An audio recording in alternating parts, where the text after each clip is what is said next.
अभी भी दामोदर कुंड की यात्रा बड़ी कठिन है महाराज इस आधुनिक दुनिया में। तो श्री रूप सनातन के भी घर जा जाके स्थान पर आप सेवा करते, उस क्रम से ये व्यवस्था बनती है। उन सब शालिग्राम शिलाओं को लेकर के श्री वृंदावन में आए, नित्य आप उनकी सेवा करते। पर मन में भाव आता था कि कब मैं सजाऊं, कब मैं श्रृंगार करूं। पकौड़ी की तरह तुम्हारे ठाकुर जी को दर्शन होना, जिसे सुनते ही आपके हृदय में और भी पीड़ा की मंगलमयी जागृति हो गई। श्री राधा रमण लाल की। श्री गोपाल भट्ट गोस्वामी जी ने वृंदावन से नेपाल की यात्रा करी। अभी भी दामोदर कुंड की यात्रा बड़ी कठिन है महाराज इस आधुनिक दुनिया में भी। उस जमाने में 500 वर्ष पहले पैदल इतनी लंबी यात्रा करके आपने जब दामोदर कुंड में तुलसी अर्पण किए तो आपको मंगल में दिव्य शालिग्राम शिलाओं की प्राप्ति हुई। उन शालिग्राम शिलाओं को लेकर श्री गोपाल भट्ट गोस्वामी जी महाराज आए। उस समय रास्ते में अलग अलग स्थानों पर जब रुके तो सहारनपुर के पास एक देववन नाम का क्षेत्र था, वहां पर भी आप कुछ देर आपने चातुर्मास्य किया।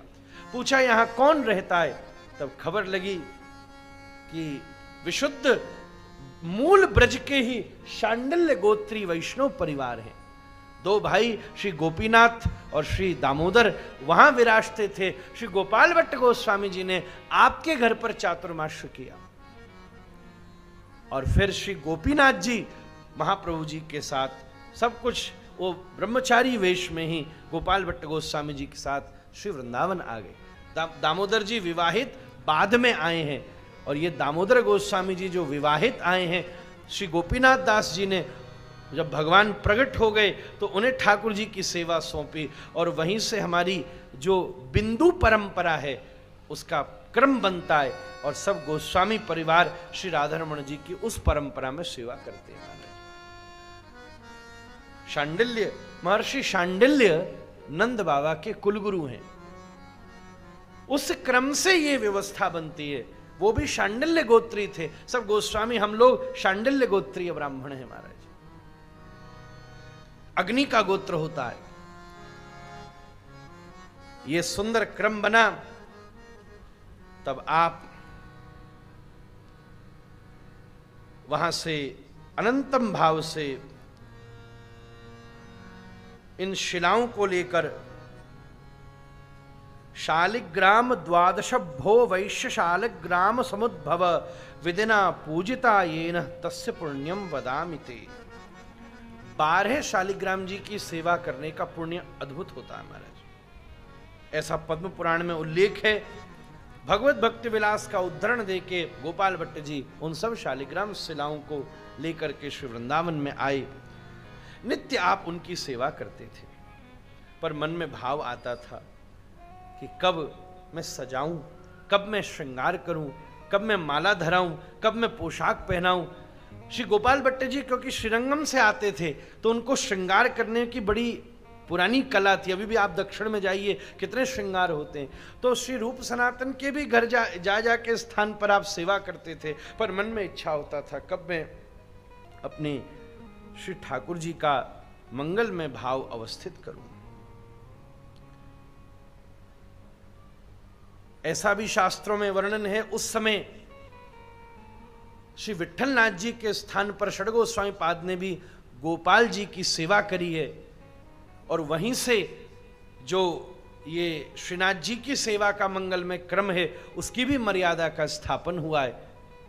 ये तो ऐसे छोटे छोटे बहुत सारे अनंत विस्तार हैं, मैं इतने अभी वर्णन नहीं कर सकता महाराज। तब वैशाख शुक्ल पूर्णिमा के एक दो लीला और घटी। एक बार झूलन के समय हरिराम व्यास जी आ गए और हरिराम व्यास जी ने झूलन के समय गोपाल भट्ट गोस्वामी जी को थोड़ा सा छेड़ दिया। संतों में होती रहती थी बात, तो यूं बोल दिया एक पद में, झूला झूले गंडकी नंदन। गंडकी नदी से आए ना, तो झूला झूले गंडकी नंदन। पद बहुत लंबा, उसमें एक लाइन आई, ऐसा लग रहा है जैसे कढ़ी में कोई बड़ा हो काला काला। कढ़ी में जो पकौड़ी होती है ना, पकौड़ी की तरह तुम्हारे ठाकुर जी को दर्शन हो, उनके मन में हो रहा है वाह, एक तो मैं वैसु ही तड़प रहा था और हरिराम ब्याह जी तुम और कह रहे हो झूरा झूरे गंडकी नंदन। तो वैशाख शुक्ल चतुर्दशी के दिन, जिस दिन नृसिंह चतुर्दशी होती है, आपके मन में बड़ा और भावावेश हुआ। आप श्री भागवत जी का पाठ कर रहे थे जिसमें श्री नृसिंह भगवान के प्राकट्य की कथा आई, जिसे सुनते ही आपके हृदय में और भी पीड़ा की मंगलमयी जागृति हो गई। आप रात्रि भर रुदन पूर्वक भजन करते रहे। तब जैसे ही अगले दिन सवेरे स्नान ध्यान करके वैशाख शुक्ल पूर्णिमा के दिन श्री गोपाल भट्ट जी आए, तो गोपीनाथ जी के खुद नहीं गए सेवा में, उस बड़ी मन में पीड़ा थी। तो गोपीनाथ जी साथ होते थे, तो गोपीनाथ जी को कहा तुम सेवा शुरू करो, हम आ रहे हैं। तो देखा अंदर कपड़ा ऐसे उठा उठा था, ऊपर ढकते ना, तो उनने यूं देखा, उन्हें लगा कोई काला सर्प शालिग्राम जी के ऊपर तो नहीं आ गया, उठा उठा काला काला क्या है। तब आपने एक किसी वृक्ष की डाली को ला करके आनंद से उस वस्त्र को जैसे ही उठाया, तो शालिग्राम जी की जगह द्वादशांगुल भगवान श्री राधारमण जी का प्राकट्य हो गया। श्री राधारमण लाल